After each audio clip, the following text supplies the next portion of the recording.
अस्सलाम वालेकुम my social media family, कैसे आप लोग? उम्मीद करते हैं आप लोग खैरियत से होंगे। मिनाहिल नाम तो आपने जरूर सुन लिया होगा, लेकिन क्या आप जानते हैं कि इस केस के बारे में आपको कभी भी पता ना चलता अगर हमारी यूथ यानी कि हमारे स्टूडेंट्स इस पर आवाज ना उठाते तो आज ये खबर ऐसे गायब हो जाती और आप तक कभी ना पहुंच पाती और कभी मिनाहिल को इंसाफ नहीं मिल सकता।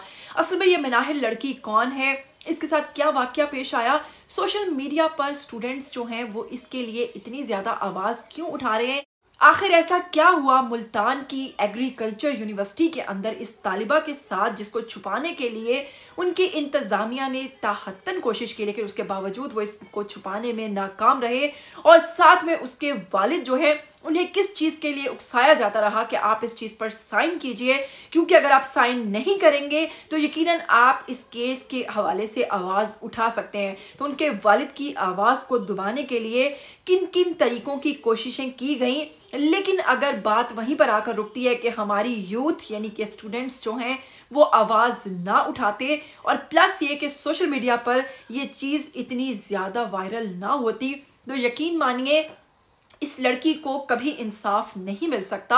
और इससे पहले आप जानते हैं कि एक हादसा जो कराची में पेश आया था आमना नामी लड़की के साथ, जो कि अपनी वालिद की इकलौती बेटी थी, उसको भी गाड़ी के नीचे कुचल दिया गया था और सोशल मीडिया पर वो केस हाईलाइट होने के बाद ही वो मामला बाद में जो भी हुआ उसका हल, लेकिन हल उसका सोशल मीडिया के थ्रू ही निकला था। तो आपको बताएंगे कि आज इस लड़की जो मिनाहिल है, जो कि अब इस दुनिया में नहीं है, इसके हवाले से मैं आपको चंद ऐसी बातें बताऊंगी जो यकीनन अभी तक आपको मालूम नहीं होंगी। अभी तक आपने सिर्फ यही सुना होगा कि मिनाहिल लड़की जिसकी बॉडी को 3 घंटे तक रोड पर रहने दिया और उसके वालिदैन को नहीं दिया गया, ऐसा क्या हुआ था, कहां से ये सारा मामला निकला और कहां पर जाकर ये खत्म होने वाला है, सारा कुछ बताएंगे आपको आज की वीडियो में। लेकिन अगर आप लोग चैनल पर नए हैं तो जल्दी से चैनल को सब्सक्राइब कीजिए, बेल आइकन को प्रेस कीजिए, आने वाली वीडियोस के बारे में आपको पता चलता रहना चाहिए। तो सबसे पहले बताते हैं कि ये भी बिल्कुल आमिना जो कि कराची में कारसाज हादसा के नीचे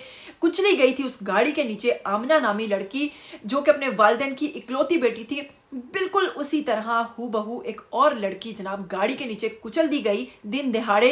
और इस लड़की की बात करें तो इसका नाम है मिनाहिल और ये भी अपने वालिद की इकलौती बेटी थी। जी हाँ, वालिद के इसको लेकर हजारों ख्वाब थे। वो अपनी बेटी को मुल्तान एग्रीकल्चर यूनिवर्सिटी के अंदर पढ़ा रहे थे। वो चाहते थे कि उनकी इकलौती बेटी है तो वही उनका बेटा भी है, वो उनका सहारा बने, वो उनके लिए बड़े होकर कुछ ऐसा करे जिससे वालिद को लगे कि अब उसको बेटे की जरूरत नहीं है।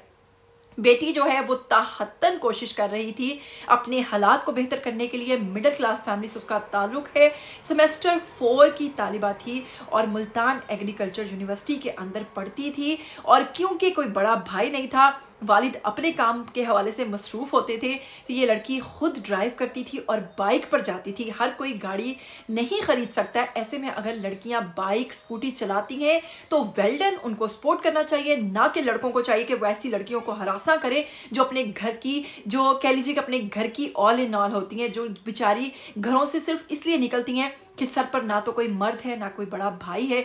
तो अगर वो इस तरह से निकलती हैं तो ऐसी लड़कियों को सपोर्ट करना चाहिए, ना कि उनको हरासा करना चाहिए। 24 सितंबर की बात है, ये लड़की घर से निकली। वालिद ने मामूल के मुताबिक अपनी बेटी से कहा कि आयतुल कुर्सी पढ़ के जाना, अपना ख्याल रखना और यूनिवर्सिटी जो चीजें साथ लेके जाना थी वो वालिद ने लाकर दी। वालिद के साथ नाश्ता किया और ये लड़की अपनी बाइक पर निकली है यूनिवर्सिटी के लिए। जैसे ही ये लड़की यूनिवर्सिटी की हदूद में दाखिल हुई है तो आप लोग जानते हैं कि यूनिवर्सिटीज में बहुत बहुत बड़े रोड्स और एक बहुत तवील रास्ता होता है, तो वो उसी रास्ते से गुजर रही थी कि सामने से तेज रफ्तार बस जो कि उस यूनिवर्सिटी की थी, मुल्तान एग्रीकल्चर यूनिवर्सिटी की बस, और उसका जो ड्राइवर था जो उसको ड्राइव कर रहा था वो इस लड़की को कुचलता हुआ चला गया और वो रुका तक नहीं। लड़की ने हेलमेट भी पहन रखा था, लेकिन उसके बावजूद वो लड़की जो है वो वहीं पर मौका पर उसकी डेथ हुई या नहीं ये भी एक अलग स्टोरी है। मैं आपको इस हवाले से बताती हूँ कि जैसे ही ये हादसा पेश आया है तो उस लड़की को 3 घंटे तक रोड पर पड़े रहने दिया गया और ना ही कोई उसके पास पहुंचा, ना ही उसको रेस्क्यू किया गया। इस हवाले से जो वो लोग वहां पर मौजूद थे उन्होंने कहा हो सकता है उस लड़की की जान निकलने में कुछ वक्त बाकी होता, अगर उसको रेस्क्यू किया जाता तो क्या पता वो बचाई जा सकती थी, लेकिन 3 घंटे तक पुलिस ने उसके करीब किसी को जाने नहीं दिया और उसको वहां पर तपती हुई धूप में उस सड़क पर पड़ा रहने दिया जहां पर कोई कदम नहीं रख सकता था, जहां कोई बैठ नहीं सकता था। वहां उसकी बॉडी को रख दिया गया, जो कि एक बहुत ही अफसोसनाक लम्हा है। वहीं पर वालिद कहते हैं कि मुझे कॉल आई और मुझे कहा कि यूनिवर्सिटी पहुंची है। जब मैंने पूछा कि यूनिवर्सिटी आने की वजह बताइए, तो मुझसे कहा गया कि वो हम आपको नहीं बता सकते, लेकिन आप पहुंचेंगे तो फिर आपको बताएंगे। जैसे ही वो यूनिवर्सिटी पहुंचे हैं तो उनसे कहा गया कि ये पेपर्स हैं, इन पर साइन कीजिए। वालिद ने पूछा साइन क्यों किए, क्यों करने हैं, आखिर हुआ क्या, मुझे मामला तो बताएं। उन्हें कहा कि जी मामला आपको तब बताएंगे अगर आप इस केस के हवाले से कोई भी कार्रवाई नहीं करेंगे। तो जनाब ये कौन लोग थे? ये इंतजामिया थी यूनिवर्सिटी की, जो इनको मुसलसल हिरासा करती रही और वालिद से कहती रही कि यहाँ पर सिग्नेचर्स कीजिए कि आप किसी भी किस्म की कार्रवाई नहीं करेंगे। और वहीं पर दूसरी तरफ उस ड्राइवर को भगा दिया गया था, छुपा दिया गया था और वो बस जो है उसको लापता कर दिया गया था ताकि किसी को पता ही ना चले कि हुआ क्या। वहीं पर कुछ देर दूर वालिद बताते हैं कि जहां पर तलबा का एहतजाज हो रहा था, मैं वहां पहुंचा। मैंने तलबा से पूछा कि आखिर मामला क्या हुआ है, तो वहां पर मुझे बताया कि सामने जो बॉडी नजर आ रही है वो आपकी इकलौती बेटी मिनाहिल की है।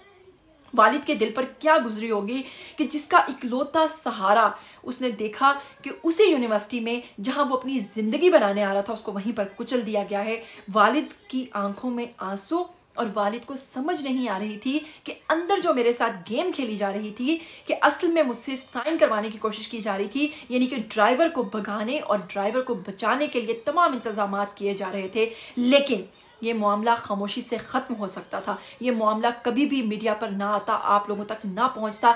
लेकिन अगर वहां पर स्टूडेंट्स आवाज़ ना उठाते तो जी हाँ, स्टूडेंट्स ने एक बार फिर अपना एक ऐसा अच्छा काम कर दिखाया। और वही कहते हैं ना, यूथ जो है हमारी, उसकी आवाज़ में बहुत दम है। तो जनाब जैसे ही तलबा ने एहतजाज शुरू किया, इस केस के ऊपर आवाज़ उठाई, तो बस फिर क्या था, मामला सोशल मीडिया पर हाईलाइट हुआ और अब आमना के हवाले से तमाम टीमें इतनी मुतहरिक हो गई हैं और वो तमाम तर कोशिशें और वो तमाम तर हकायक सामने लाने की कोशिशें की जा रही हैं, जिससे ये साबित हो सके कि ये हादसा था या फिर उसको तेज़ रफ्तार बस ने जानबूझकर कुचल दिया। अच्छा जी, तलबा इस हवाले से कहते हैं कि हम इस बच्ची को, ये जो इकलौती लड़की और इकलौती सहारा थी अपने वालिदैन की, हम जब तक इसको इंसाफ नहीं मिलेगा यहाँ से नहीं उठेंगे।